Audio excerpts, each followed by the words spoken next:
반갑습니다. 성도 여러분, 하나님의 은혜가 오늘 하루도 여러분 가정에 또 여러분 개인에게 충만하게 넘치시기를 소망합니다. 자, 오늘은 우리가 잠언서 6장 20절에서 35절까지의 말씀 함께 살펴보겠습니다. 내 아들아, 내 아비의 명령을 지키며 내 어미의 법을 떠나지 말고 그것을 항상 내 마음에 새기며 내 목에 매라. 그것이 내가 다닐 때에 너를 인도하며 내가 잘 때에 너를 보호하며 내가 깰 때에 너와 더불어 말하리니 대저 명령은 등불이요 법은 빛이요 훈계의 책망은 곧 생명의 길이라. 이것이 너를 지켜 악한 여인에게 이방 여인의 혀로 호리는 말에 빠지지 않게 하리라. 내 마음에 그의 아름다움을 탐하지 말며 그 눈꺼풀에 홀리지 말라. 음녀로 말미암아 사람이 한 조각 떡만 남게 됨이며 음란한 여인은 귀한 생명을 사냥함이니라. 사람이 불을 품에 품고서야 어찌 그의 옷이 타지 아니하겠으며 사람이 숯불을 밟고서야 어찌 그의 발이 되지 아니하겠느냐. 남의 아내와 동간하는 자도 이와 같을 것이라. 그를 만지는 자마다 벌을 면하지 못하리라. 도둑이 만일 줄일 때 배를 채우려고 도둑질하면 사람이 그를 멸시하지는 아니하려니와 들키면 7배를 갚아야 하리니 심지어 자기 집에 있는 것을 다 내주게 되리라.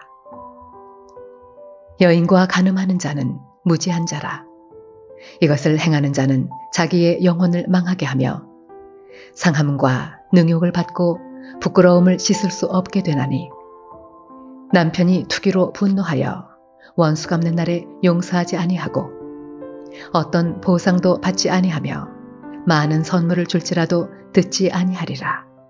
자, 오늘 말씀에는 아들에게 그리고 이스라엘 그 후손들에게 권면하는 아들아 라고 부르면서 시작되어진 지혜의 권면의 말씀을 살펴봅니다. 20절에 보면 내 아들아 내 아비의 명령을 지키며 내 어미의 법을 떠나지 말라 이렇게 이야기하고 있습니다. 여기 아비의 명령, 어미의 법이라고 표현되어진 이것 바로 하나님의 말씀을 가르치고 그리고 여호와를 경외해야 하는 것이 지혜의 근본이기 때문에 지혜를 이야기하는 것이죠. 그런데 왜 이게 아비와 어미를 인용하여서 이렇게 말하고 있다라고 생각되십니까?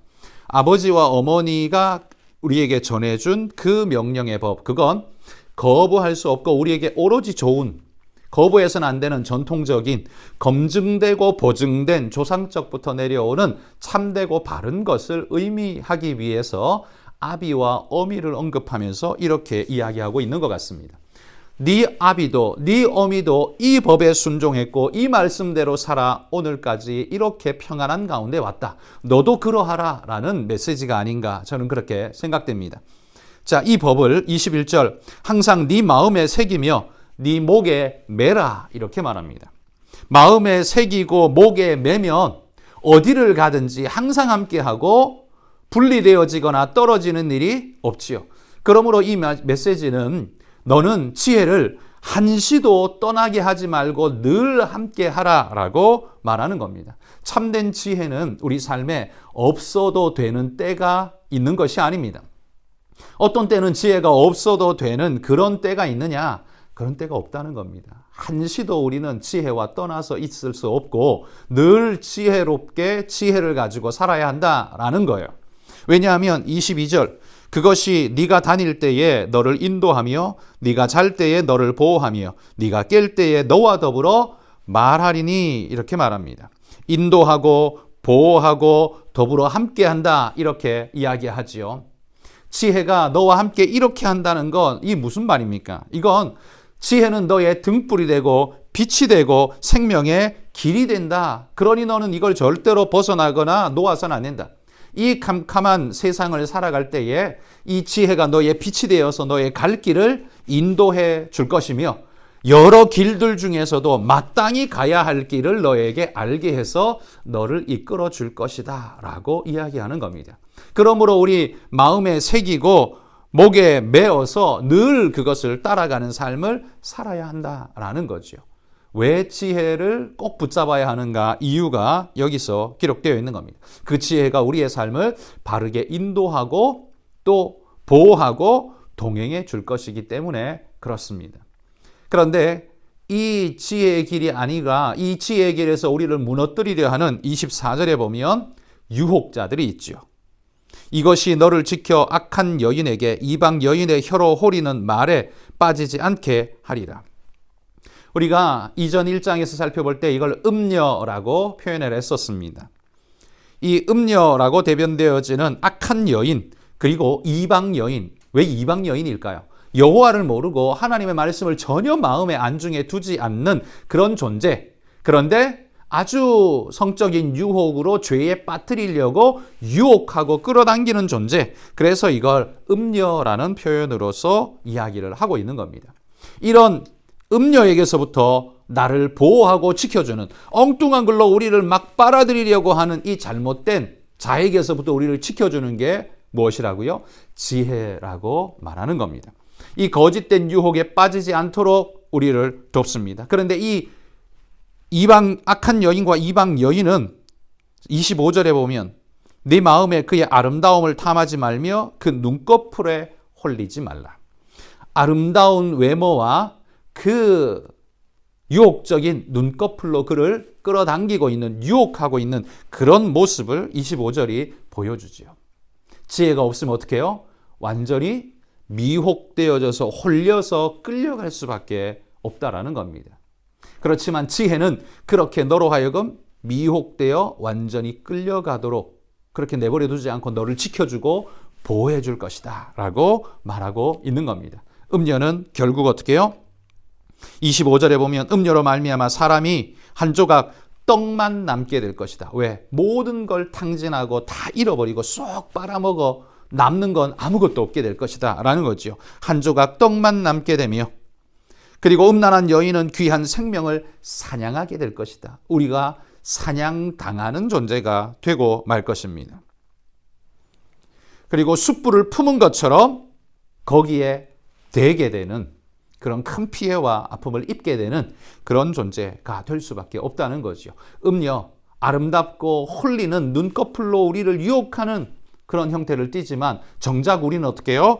모든 걸 다 빼앗기고 생명까지 빼앗기는 그런 무너짐의 상태가 될 것이라고 지금 이야기를 하는 겁니다. 그런데 이런 음녀뿐만 아니라요. 29절부터는 남의 아내와 통간하는 자도 이와 같을 것이라고 말합니다. 이 여인이 꼭 음녀여야만 되는 건 아닙니다.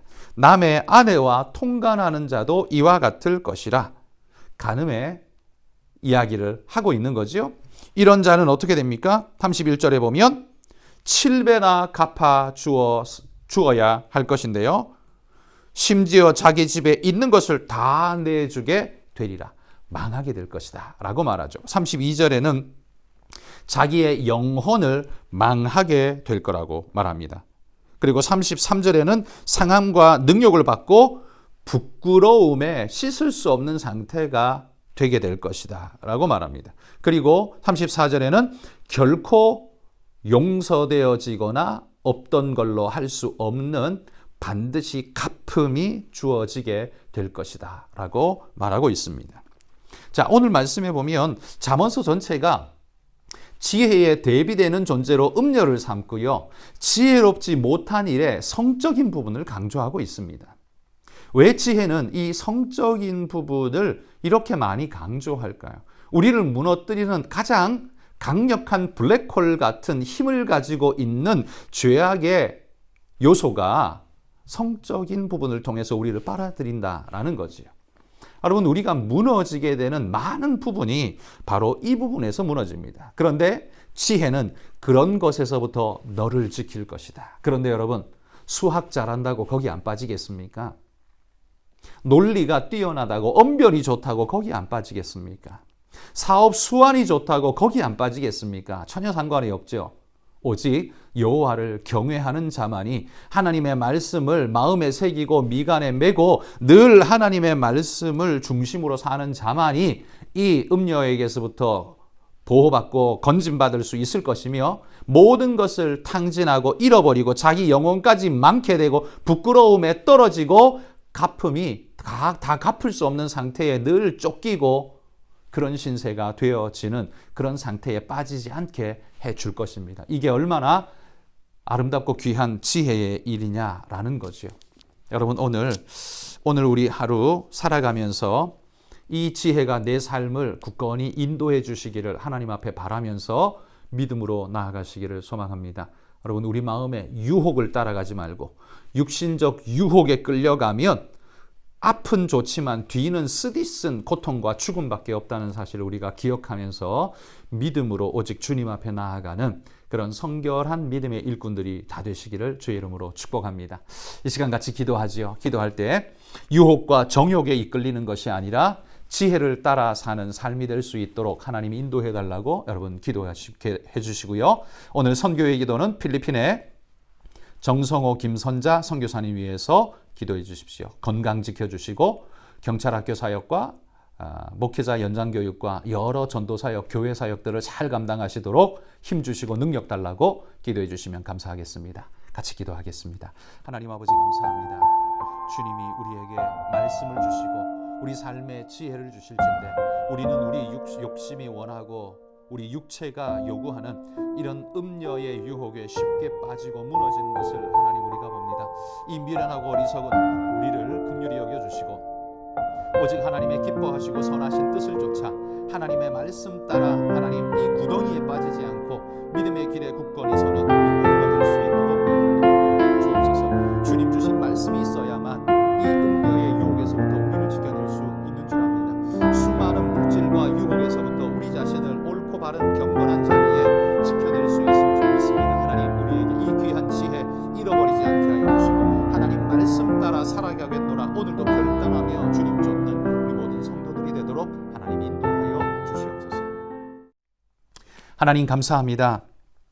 오늘 성경이 가르치고 있는 이 지혜의 말씀을 우리 마음에 굳게 새기고 어리석고 미련한 것에 우리 마음과 육신을 두지 않고 오직 하나님 따라 바른 길을 걸어갈 수 있는 우리가 되게 하여 주옵소서. 우리가 한순간만 방심하면 삐끗하여 무너지게 될 터인데 하나님 우리 마음에 새기고 하나님 우리 미간에 매달아서 한시도 이 지혜에서부터 떨어지지 않는 우리 성도들이 되게 하여 주셔서 오직 주님의 바른 길, 성경이 가르치는 참된 길을 따라 오늘 하루도 그리고 우리의 일생도 살아내는 믿음의 일꾼들이 다 될 수 있도록 우리 성도들을 축복하여 주옵소서. 필리핀의 우리 정성호 김선자 선교사님 강건케 붙잡아 주시고 행하시는 사역 위에 하나님 육신의 강건함과 성령의 능력을 물붓듯 부어 주시옵소서. 오늘도 이 아침을 깨우고 이 하루를 주께 맡겨드린 우리 모든 성도들의 삶 속에 함께해 주시기를 소망하며 예수님 이름으로 기도합니다.